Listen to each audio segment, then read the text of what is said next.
Welcome to the debate. Right now, the geopolitical landscape is, well, it's dominated by the extraordinarily complex and, frankly, difficult diplomatic backdrop of the current U.S.-Israel operations against Iran. What we are witnessing today is this profound tension between highly public, highly inflammatory political rhetoric and the quiet, relentless hum of private military operations. Right. And it's an incredibly stark contrast when you actually look at it closely. Exactly. So the central question we are unpacking today is this. Does the current military coordination between the United States and the United Kingdom represent a robust, unshakable continuation of their historic special relationship?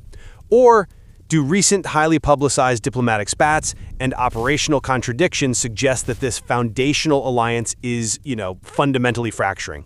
I will be arguing that despite the undeniable political friction we're seeing in the press right now, the deep logistical integration and the operational reality on the ground, specifically at RAF Fairford, prove that the alliance remains as functionally indispensable and structurally sound as it has ever been. What you characterize as a mere political friction on the surface, I actually see as a fundamental breakdown of the mutual respect and alignment that's required to actually sustain a strategic partnership.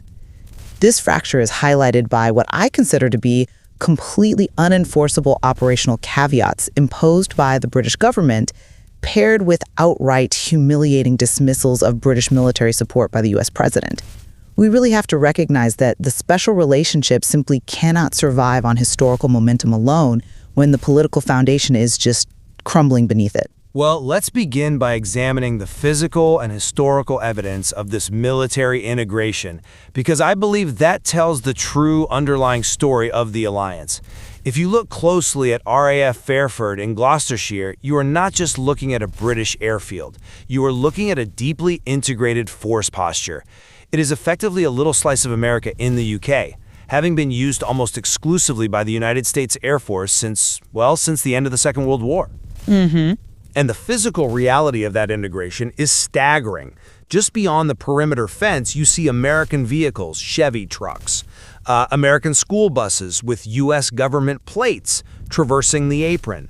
You have U.S. troops permanently stationed there. And crucially, Fairford boasts a highly specialized, nearly 2-mile-long reinforced runway, which was specifically engineered to handle the largest, heaviest strategic bombers in the U.S. arsenal. My position is that this enduring logistical reality speaks far louder than temporary diplomatic spats. The infrastructure isn't just concrete, it represents decades of institutional trust. The concrete is undeniably impressive, and look, no one is debating the depth of the historical infrastructure, but an alliance is fundamentally an agreement between sovereign nations, not just the shared use of geography. I focus on the severe breakdown of diplomatic respect and the glaring contradictions in our current military agreements. Look at the recent post on Truth Social from President Trump. He has poured absolute scorn on Prime Minister Keir Starmer's position in this conflict, explicitly accusing the British government of seeking to join, quote, wars that had already been won. He openly mocked the British stance and notably referred to the UK as our once great ally, very deliberately using the past tense there. You simply cannot divorce that rhetoric from the reality of the partnership. I hear you, but I'm not convinced by that line of reasoning because it places way too much weight on the executive social media feed while completely ignoring the actual military apparatus, which, by all accounts, continues to function seamlessly. The alliance is institutional. It's not personal. But the disconnect isn't just happening on social media. It's translating into profound operational contradictions. The BBC recently learns that the UK aircraft carrier, the HMS Prince of Wales, has been put on advanced readiness to deploy to the Middle East to actively support these operations. And what was the immediate response? The U.S. president publicly declared that America doesn't need Branded aircraft carriers. You cannot claim an alliance is functionally indispensable when the senior partner is publicly rejecting the primary maritime power projection asset offered by the junior partner, all while insulting its leadership.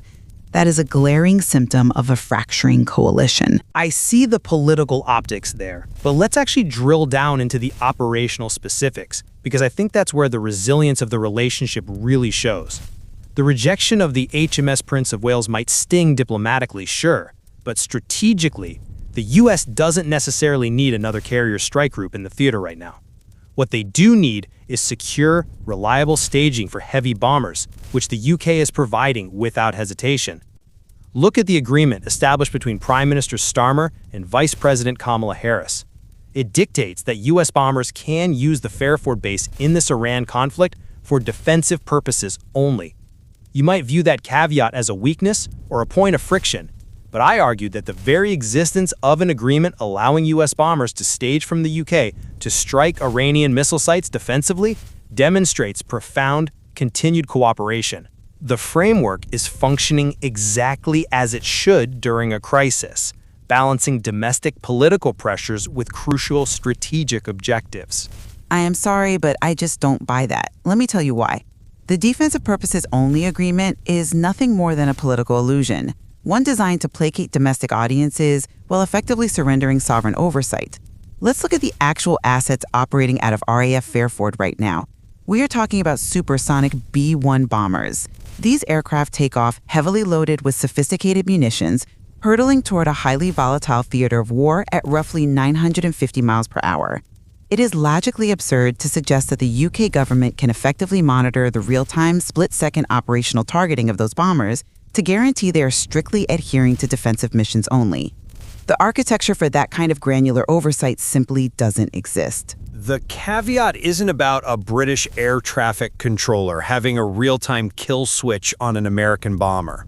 It's about the predefined targeting packages agreed upon at the highest levels of the Pentagon and the Ministry of Defense. That is how deep the integration goes. The fact that the UK and US are actively managing this framework behind closed doors is evidence of a mature alliance handling a complex legal and military arrangement. But we don't just have to guess about this lack of genuine oversight. The UK Ministry of Defense was explicitly asked by the press how they monitor these activities, and they flat out refused to comment on their operational conversations with the United States. That silence isn't just bureaucratic red tape. It's a tacit admission that the UK lacks any meaningful sovereign control over what these American bombers are doing once they leave British airspace. They are relying entirely on the word of an administration that publicly mocks them. I see why you think that, but let me give you a different perspective. The Ministry of Defense's refusal to comment on how they monitor those operational conversations isn't an admission of impotence at all. It is standard, rigorous operational security. In the middle of a highly sensitive, escalating conflict, you do not broadcast your coordination mechanisms or your intelligence sharing protocols to the press, because doing so broadcasts them directly to Iran. If the alliance were truly fracturing, or if the UK felt its sovereignty was being irrevocably violated, they would simply deny the airspace or the use of the runway altogether. We saw similar tensions over caveats during the lead-up to the 2003 Iraq War, and yet the operational integration held. Here, they negotiated terms that allow the U.S. to protect Israel and broader regional interests from Iranian missile threats, while providing the UK with necessary political cover. That is the definition of a working strategic partnership. But is it a true partnership, or is it merely transactional exploitation? You mentioned earlier that RAF Fairford has this highly specialized 2-mile-long reinforced runway capable of handling the heaviest bombers. That's entirely true. But if the United States is utilizing the UK merely for its geography, because it happens to have the exact right concrete to launch B-1s into the Middle East, while simultaneously mocking British leadership and publicly rejecting the deployment of the Royal Navy, that is not an alliance. That is a superpower utilizing a vassal state's infrastructure. It is hegemonic leveraging, plain and simple. I'm not convinced by that line of reasoning because it completely ignores the sheer scale and complexity of the logistical integration we're witnessing right now. This goes so far beyond a mere transactional real estate deal or hegemonic leveraging. Let's look at the reality of the last 12 hours alone. We have seen a continuous, highly coordinated influx of aircraft arriving at RAF Fairford. Just yesterday, a number of B-1 bombers arrived. This morning, despite incredibly poor visibility and severe fog that temporarily diverted 3 B-1s to an airbase in Germany, the broader operations continued uninterrupted. And those diverted bombers? They are repositioning back to Fairford the moment the weather clears, rather than operating out of Germany, which tells you everything you need to know about Fairford's unique, indispensable status. The logistical capability is there, yes, but the political foundation. It's not just the combat aircraft, though. We are seeing massive, deeply integrated logistical support networks activating in real time. Transporter aircraft, including an enormous 747 jumbo jet transporter, arrived just this morning carrying munitions and vital spare parts for the bombers. Executing this requires deeply integrated supply chains, shared technical standards, and an immense level of day-to-day institutional trust. The UK remains the vital staging ground for American operations. You simply cannot execute a logistical ballet of this magnitude if the structural foundation of the military alliance is truly fracturing. The bureaucratic friction required to pull this off without fundamental alignment would be insurmountable. That's a compelling argument. But have you considered the asymmetrical political cost of this so-called logistical ballet? The UK is hosting these operations, providing the staging ground, accepting the immense domestic and geopolitical risk of hosting heavily armed foreign bombers actively engaged in a Middle Eastern conflict, and facilitating the massive influx of 747 transporters bringing in munitions. And what does the UK get in return for bearing this risk? The US president goes on Truth Social to call them our once great ally. The military brass might be successfully coordinating the delivery of spare parts, but the commander-in-chief of the United States is actively degrading the diplomatic relationship on the global stage. I think we have to distinguish between executive posturing and statecraft. The statecraft is happening on the apron at Fairford. But the posturing impacts the statecraft. The explicit rejection of the HMS Prince of Wales is particularly telling in this regard. The UK puts a premier naval asset on advanced readiness to contribute to the actual war effort, seeking to stand shoulder to shoulder with the US in a traditional coalition posture, and they are publicly rebuffed. If the US only wants the runway at Fairford but actively disdains the Royal Navy, it reduces the special relationship to nothing more than a landlord-tenant agreement. It demonstrates that the U.S. views the UK not as a strategic partner, but as a convenient airstrip. That's an interesting point, though I would frame it differently. The political rhetoric, as incendiary as it may be, is surface-level noise compared to the deep institutional trust required for what is coming next in this theater. And that brings us to the potential future escalation and the expansion of the aircraft utilizing the base. Right now, there is a transporter aircraft that has been actively tracked arriving from the East Coast, specifically coming via Minot Air Force Base in North Dakota. As anyone following this space knows, transporters arriving from Minot strongly signal that the B-52s are likely right behind them. We haven't seen the Stratofortresses arrive at Fairford yet in this latest conflict, but the preparation for these massive multi-engine bombers underscores a long-term strategic reliance on RAF Fairford. And that is exactly where the risk multiplies. But consider the trust involved. You do not forward deploy your most critical, heaviest strategic bombers to a nation you do not fundamentally trust to protect them and facilitate their missions. The staging of B-52 support infrastructure proves that the U.S. military apparatus completely trusts the British government's commitment to the alliance, regardless of whatever is posted on Truth Social. The institutional framework, the fact that American troops in operations have been a permanent fixture in Gloucestershire for decades, insulates the relationship from the volatile personalities of the leaders currently in charge. I come at it from a different way. I look at the impending arrival of those B-52s not as a comforting sign of institutional trust, but as an enormous stress test on an already fracturing political arrangement. You are talking about bringing in massive strategic bombers under the guise of this highly questionable defensive purposes-only agreement. We've already established how difficult, if not impossible, it is for the UK to exercise true sovereign oversight over the supersonic B-1 bombers. Now introducing B-52s into the equation, aircraft capable of delivering even more devastating strategic payloads, stretches that political illusion to its absolute breaking point. It stretches it, but it hasn't broken it. The framework is holding. Just waiting for a spark. The British public and political class are being asked to host some of the most destructive weapons in the U.S. arsenal under an unmonitorable caveat. For a president who publicly scorns their prime minister and rejects their navy, this doesn't prove the alliance is healthy. It proves the military operations are dangerously disconnected from the diplomatic reality. It's a house of cards. the deeper the U.S. military footprint gets at Fairford, the more glaring the lack of political alignment becomes.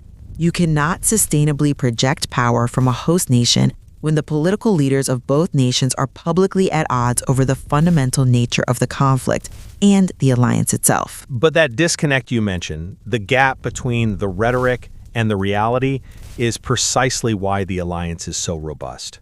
It is built to survive exactly this kind of political turbulence. When the B-1s fly toward a target, they are relying on British airspace, British air traffic coordination, and British ground support. When the 74-7 jumbo jets land with munitions, they are integrating into a shared, highly complex logistical network. That is the reality on the ground. The uninterrupted flow of heavy bombers, the constant arrival of munitions, and the sustained, deeply entrenched infrastructure at RAF Fairford prove that the special relationship is far more than political theater. It easily survives the turbulence of truth social posts and diplomatic spats because fundamentally both nations rely on the functional reality of this military integration to achieve their overarching strategic goals in the Middle East. I hear your reliance on the logistics, but I argue that an alliance simply cannot exist solely in the realm of logistics while failing utterly in the realm of diplomacy and mutual respect. An arrangement where the United States publicly degrades British military contributions, explicitly rejecting the HMS Prince of Wales on the global stage, while simultaneously launching unmonitorable bombers from British soil, is fundamentally compromised. The special relationship has historically implied a partnership of sovereign equals, or at the very least respected allies coordinating toward a shared strategic vision.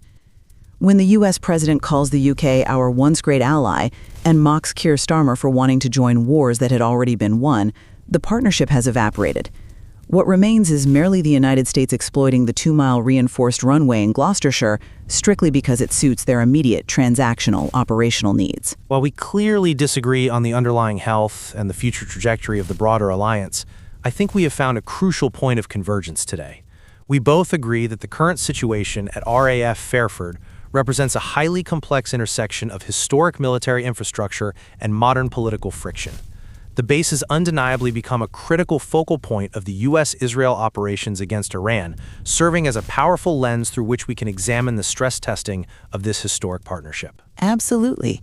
Whether you view Fairford as the enduring heartbeat of the special relationship, insulated from political noise, or as the last remaining transactional remnant of a fractured alliance, there is no denying that watching how these operations unfold is essential. Especially with the potential arrival of the B-52s, monitoring this situation is critical to understanding the reality of